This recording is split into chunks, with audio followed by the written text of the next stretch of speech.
demorou quase 1 minuto para arrancar o gelo que havia lacrado a tampa da caixa de correio. A recompensa por seus esforços foi um único envelope, onde havia apenas seu primeiro nome escrito à máquina do lado de fora, sem selo, sem carimbo e sem remetente. Curioso, ele rasgou a borda do envelope, tarefa que não foi fácil, pois os dedos começavam a se enrijecer de frio. Dando as costas para o vento que lhe tirava o fôlego, finalmente conseguiu arrancar do ninho um pequeno retângulo de papel sem dobra. A mensagem datilografada dizia simplesmente: Mackenzie, já faz um tempo, senti sua falta. Estarei na cabana no fim de semana que vem, se você quiser me encontrar. Papai. Mac se enrijeceu enquanto uma onda de náusea percorria seu corpo e, com igual rapidez, se transmutava em ira. Esforçava-se para pensar o mínimo possível na cabana e, mesmo quando ela lhe vinha à mente, seus pensamentos não eram agradáveis nem bons. Se aquilo era uma piada de mau gosto, a pessoa realmente havia se superado. E assinar papai só tornava a coisa ainda mais horrenda.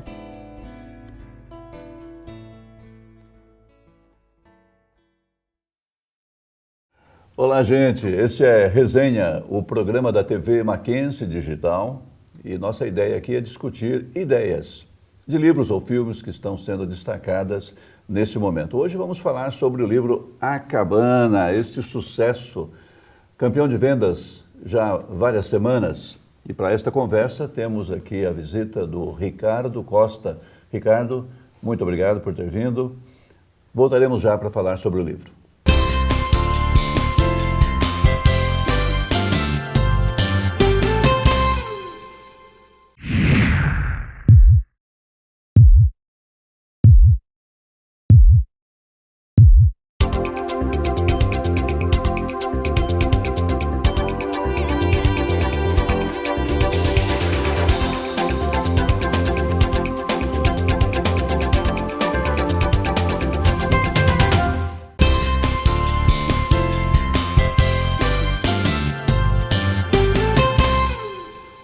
Resenha, voltando então, para falarmos sobre A Cabana. Ricardo Costa, você leu A Cabana? Sim, li A Cabana. Qual é a história? O que tem esse livro? A história fala a respeito de um personagem principal, que é o Mac, né, o Mackenzie, que perde a filha de uma forma violenta. E o que aconteceu? Ela foi assassinada, né, pelo livro, a história, e ele fica bastante conformado com isso, principalmente pelo fato dele e a esposa acreditarem em Deus. E então ele recebe um dia um bilhete na caixa postal dele, da casa dele. Esse bilhete, teoricamente, seria de Deus, porque está assinado papai, convidando-o a retornar à cabana onde o corpo da menina foi encontrado, né? Ok. Mas seria um encontro, então, com Deus. Exato. Na cabana. E aí, o que acontece? Aí ele vai para lá e eles têm um encontro nessa cabana com Deus, né? Com a Trindade, no caso, né? O Pai, o Filho e o Espírito Santo. E o livro se desenrola com uma série de diálogos e de acontecimento onde Deus estaria trabalhando, né? A vida do Mac e ajudando a resolver algumas questões que estavam presentes na vida dele, no coração dele. A própria aceitação do sofrimento. Da filha e outras questões que já estavam presentes. Entendo. Já. E como é que ele encontra Deus lá, assim, a Trindade? Como é que o autor identifica ou caracteriza a Trindade? Esse é um aspecto interessante no livro, no meu entender, porque o conceito da Trindade é um conceito ortodoxo, né? Do cristianismo ortodoxo. Quer dizer, não existe Trindade em outro lugar, é do cristianismo. É do cristianismo. Mas ele apresenta essa figura da Trindade de uma forma bastante diferenciada, né? Heterodoxa até, porque ele apresenta como duas mulheres, né? E um homem, né? No caso, o homem seria Jesus, né? O filho. E o papai, embora tenha esse nome masculino, né? O papai é apresentado como uma mulher e o Espírito Santo também como uma mulher. Como é que é essa mulher, papai? É uma negra, uma africana. Isso, pela descrição do livro grande, né? e o Espírito Santo seria uma asiática, né?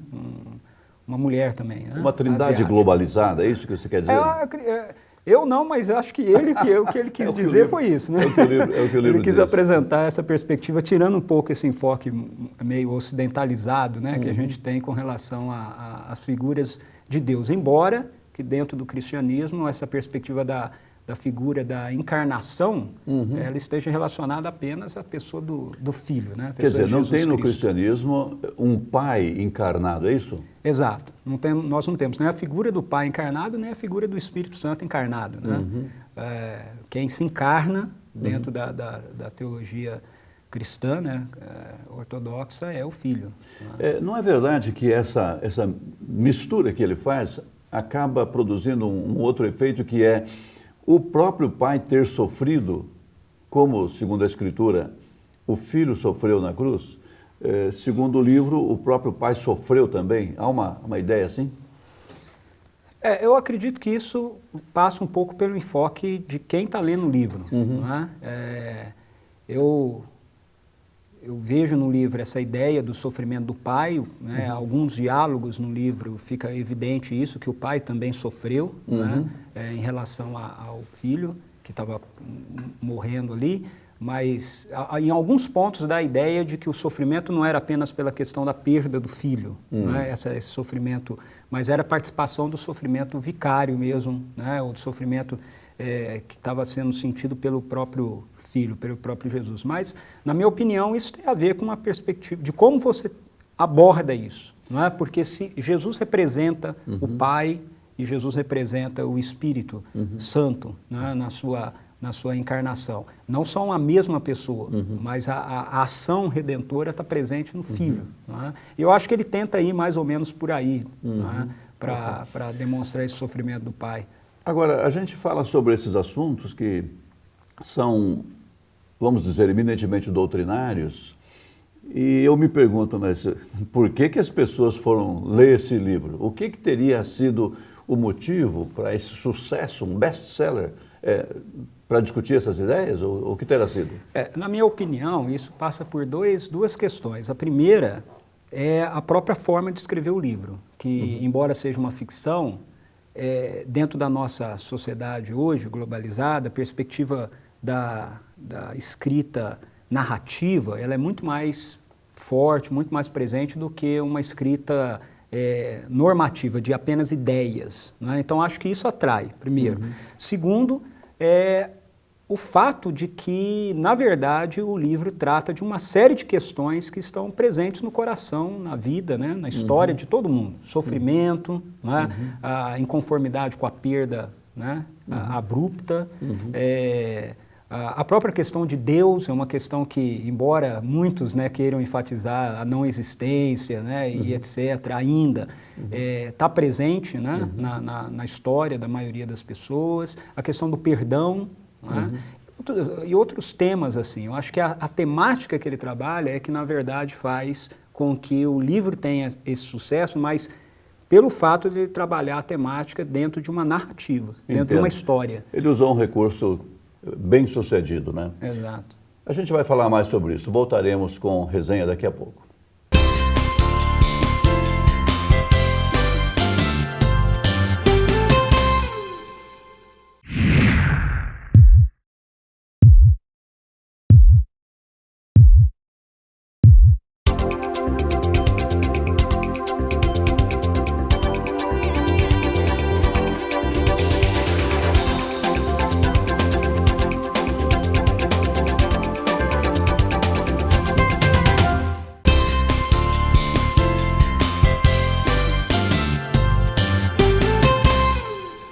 Voltamos com resenha, conversando hoje aqui com o Ricardo Costa sobre o livro A Cabana, um sucesso. E o Ricardo está nos explicando, então, a razão desse sucesso. Agora, o Ricardo, o sucesso não é porque aborda temas teológicos, mas ele faz isto, não é? Sim. E o jeito de ler o livro em relação a esses temas, eu percebo que está acontecendo aqui o que já aconteceu antes com muitas ficções. as pessoas leem como se fosse um livro de teologia mesmo. Ele é um livro de teologia? Como é que se deve lê-lo, afinal? Ele não é um livro de teologia, ele é um livro de ficção, como ele mesmo é classificado. Mas, de novo, eu acredito que entra nessa questão da nossa cultura, né? E da questão da narrativa hoje ser um atrativo, né? Contar história, ser um grande atrativo hoje dentro da nossa cultura. Mas a pessoa se sente atraída, tudo bem. Agora, como ela vai ler? E ela pega um livro desse, A Cabana, e começa a tirar dali conceitos teológicos. Essa que é a questão que parece aí complicada, porque o livro não foi escrito com essa intenção, ou terá sido? Pois é, eu acredito que qualquer livro, mesmo que seja ficção, por detrás dele existe uma ideologia. É claro. Né? Existe uma intenção. Eu acredito, no caso, que o autor tinha alguns pressupostos, tem alguns pressupostos teológicos que ele se vale deles para desenvolver a sua ficção. Então, essa é a parte do autor. A parte do leitor, sem dúvida alguma, também vai passar por essa questão das suas próprias pressuposições. Né? E, como você mesmo disse, eu acredito que existe hoje uma tendência assim, das pessoas lerem ficção, mas no fundo elas estão buscando alguma realidade que dê sentido né, para a sua vida. E numa perspectiva de um livro como esse, que trata de temáticas, ainda que ficção, trata de temáticas teológicas, né, dos grandes temas teológicos, é natural que as pessoas olhem para isso buscando alguma referência normativa, né, que dê norte, que estabeleça normas, né, para a sua vida. Eu mesmo, quando li o livro, por exemplo, na minha comunidade, onde eu pastoreio, eu entendi que eu precisava ajudar as pessoas a compreender e a ter uma linha, né, de reflexão a partir do livro que eles estavam lendo. Agora, veja então, o autor tem as suas ideias, as suas pressuposições. E quem lê com os seus óculos também, né, com suas pressuposições. Então, agora você vai ajudar com que pressuposições? Exato. Como é que vamos ajudar? E, por acaso as pessoas precisam de ajuda nessa leitura? Se é assim, o autor escreve com as pressuposições dele, a gente lê com as nossas, então fica tudo bem. Ninguém tem que discutir nada. Ou há um referencial aí? Aí que está. Eu acredito, na minha opinião, que há. A perspectiva da fé cristã é que nós temos um livro, né, que não seria um livro, né, mas o livro, né, que é a palavra de Deus, o referencial, né, inspirada por Deus, que estabelece o referencial para a gente. Então, eu acredito que dentro, pelo menos da perspectiva cristã, uma forma da gente ajudar as pessoas é ajudá-las a perceber, né, a importância de estabelecer um diálogo entre o que está escrito no livro A Cabana e aquilo que é apresentado para a gente como fundamento nas Escrituras. Eu gostei dessa palavra diálogo. É que o Ricardo escreveu um livro, Diálogos na Cabana. Diálogos na Cabana, então, foi sua oportunidade e recurso para mostrar para as pessoas como é que as ideias do William Young podem ser entendidas, alguma coisa assim? Exatamente. Foi uma tentativa... À luz da Escritura. Exatamente. Foi uma tentativa de estabelecer um diálogo entre temas, os grandes temas que estão por detrás da ficção do livro, à luz das Escrituras. Né? Agora, então, o que as Escrituras dizem a respeito desses temas? Essa é, obviamente, uma posição cristã. Agora, o William Young parece sustentar que a experiência é uma base confiável para o conhecimento. Não a Escritura. O que ele experimentou, não é isso? No livro dá-se a entender que sim, porque aí nós vamos entrar de novo nessa questão da ficção. Né? Quer dizer, se a gente, que é uma linha muito tênue, né? A forma de trabalho que é feito, não só na Cabana, em outros livros também desse tipo, né? Porque, por um lado, você tem que admitir que o autor, ele em nenhum momento afirmou que ele está escrevendo de forma dogmática. Isso aqui é uma verdade.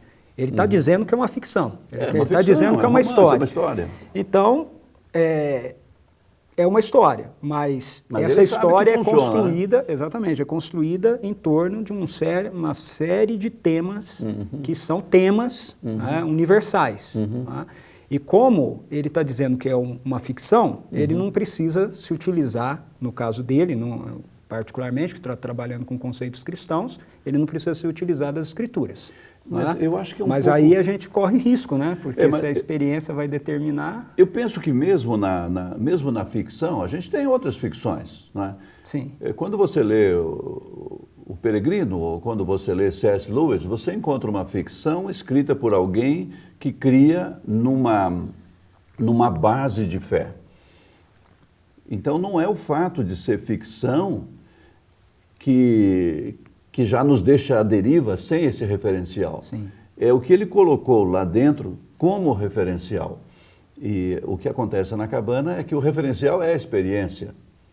Nesse caso, temos um problema, uma diferença muito grande entre um posicionamento assim e o próprio cristianismo, porque o cristianismo sem a referência, como é que fica? É verdade, concordo com você. Agora, o que você encontrou nos seus diálogos sobre isso? Pois é, a minha preocupação quando eu trabalhei o livro não foi tentar ou combater o livro ou aprovar o livro. Entendo. Né? Na verdade, o que eu tentei fazer foi, aquilo que eu já disse aqui, foi encontrar os grandes temas né, teológicos, na minha opinião, que estão por detrás do livro. Eu não conheço o autor né, pessoalmente, nem sei de fato qual é a linha teológica que ele seguiria. Além mas eu do que conheço, sugere o livro. Exatamente, além do que sugere o livro. Mas eu conheço os grandes temas que são levantados no livro. Perdão, a própria Trindade, a questão da redenção, né, da salvação, a questão do que a gente chama de missão, né, o que a gente tem para realizar, o que a gente tem para fazer. São grandes temas que eu encontro nas entrelinhas do livro, alguns deles muito claros, outros não tão claros assim. Então, o que eu fiz foi levantar esses temas e dialogá-los com as escrituras. Vamos deixar isso mais claro no próximo segmento. A gente volta com resenha daqui a pouco.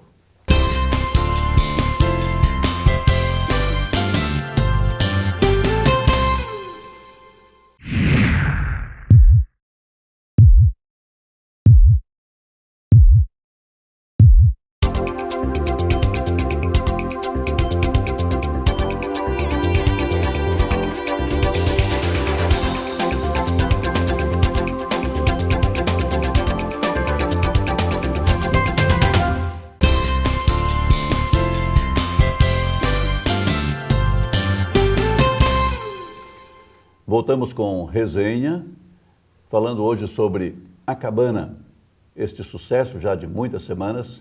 E nós temos aqui, como você viu, o Ricardo Costa, que escreveu o livro Diálogos na Cabana, diálogos com as ideias do livro A Cabana, certo, Ricardo? Exato. Veja esta ideia do livro. Então, a pessoa encontra Deus. E quem é ou como é Deus? É do jeito que a pessoa imagina. O Deus aqui foi imaginado como sendo um Deus em três pessoas, o que é uma ideia cristã, por um lado, mas o detalhamento aí das três pessoas é algo específico, particular, privado do William Young. Então, é um Deus que é uma mulher negra e o Espírito Santo é uma mulher asiática, claramente asiática, não é? E o Jesus é um homem que lembra um carpinteiro, alguma coisa assim. O que me preocupa é esta ideia, que na verdade é uma ideia pagã. A deidade é o que você imagina. A gente não depende da deidade nos contar como ela é, para saber, primeiro, que ela existe e que ela tem suas próprias características, que não são fruto da nossa imaginação, da nossa preferência. Esta é uma distinção entre paganismo e cristianismo. Temos aqui, então, uma invasão pagã no cristianismo? Pois é, o diálogo que eu estabeleci com essa parte do livro, por exemplo, com as escrituras, foi mostrar que, na verdade,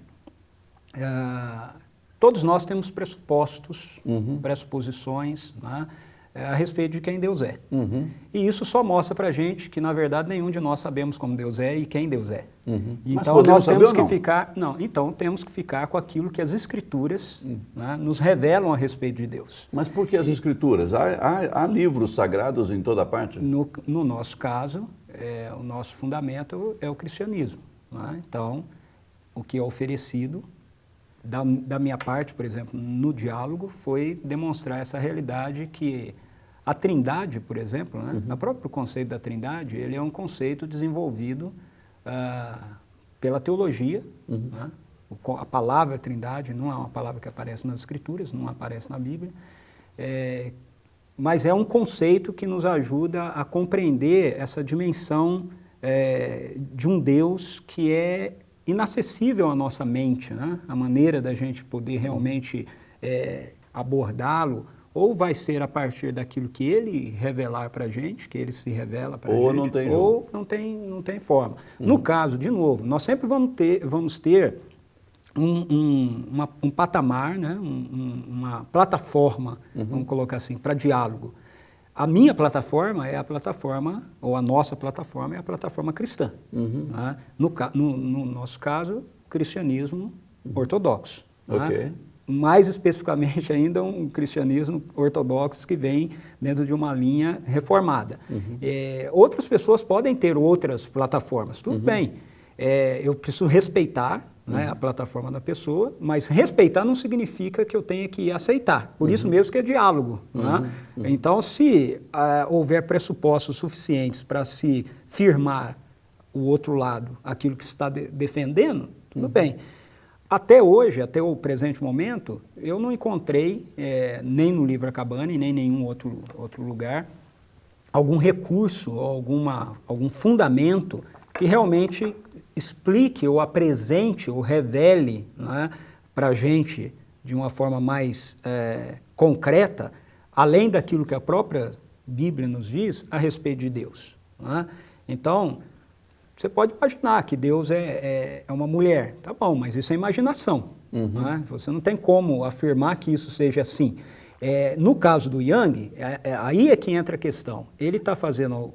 Uma coisa é você ter uma perspectiva pagã, né, como foi colocado aí, e apresentar Deus como uma mulher. Tá bom, você tem um pressuposto. Outra é você pegar um pressuposto cristão, que a Trindade é um pressuposto cristão, e apresentar, então, Deus dessa forma, dessa maneira. Aí só dá para aceitar como sendo imaginação mesmo, mais nada. Eu até fico olhando aí o que você está dizendo e me perguntando se a gente coloca apenas como uma questão de pressuposto, não é?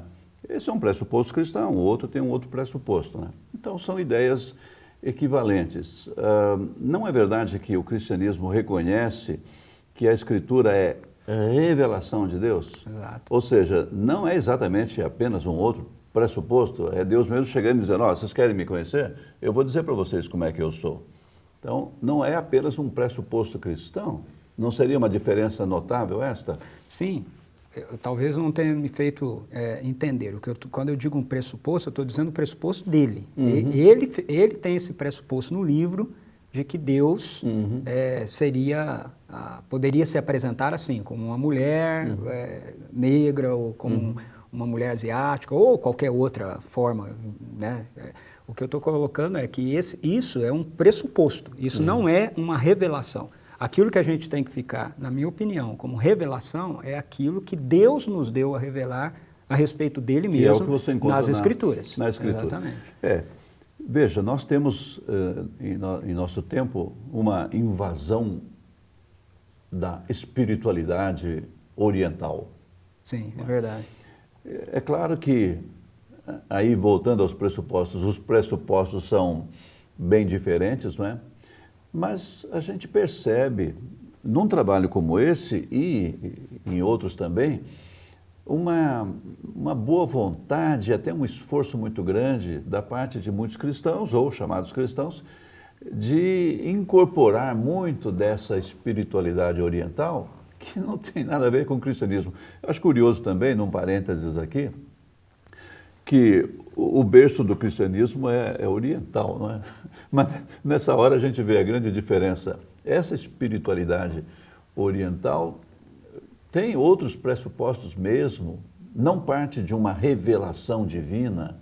No entanto, continua a haver esse esforço de incorporação desses conceitos, princípios, doutrinas no cristianismo. Aí resulta uma mistura meio estranha, não é? Meio complicada para se admitir. É verdade, eu concordo com você. Veja, um aspecto que me impressiona é a questão de pecado, de culpa, de punição. A galera hoje não quer saber da ideia de castigo, de punição.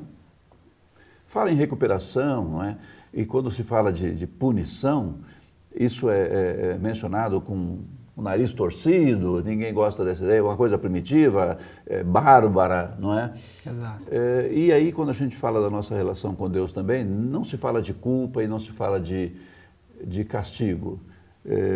É uma ideia que não é cristã, mas há muitos cristãos insistindo nisso. Como é que você vê isso? Eu entendo que realmente você abrir mão desse fundamento bíblico é você abrir mão daquilo, na verdade, que é o centro de tudo que Deus realizou, né, e realiza em favor da humanidade. Né? Que é a redenção. Que é a redenção, exatamente. Okay. Porque a graça dele passa, na verdade, por esse fato dele ser um Deus justo, isso, que tem todo o direito de nos condenar e que fez uma decisão anterior à própria criação de redimir através do sacrifício do seu Filho, demonstrando seu amor por nós na morte e na ressurreição do seu Filho, trazendo de volta a ele seres humanos que ele alcança mediante essa graça. Não porque o ser humano seja bom, mas porque ele tomou a decisão de trazê-los de volta a ele na eternidade. Escolheu fazer isso lá. Ele trabalha de uma forma positiva e definitiva a questão final. Exato. Da culpa. Vamos voltar outro dia aqui falando de outras ideias, de outros livros ou filmes neste programa Resenha. Se você quiser sugerir algum livro ou filme que nós devamos discutir aqui ou possamos discutir, você escreva para resenha@mackenzie.br com suas sugestões. Por hoje, muito obrigado.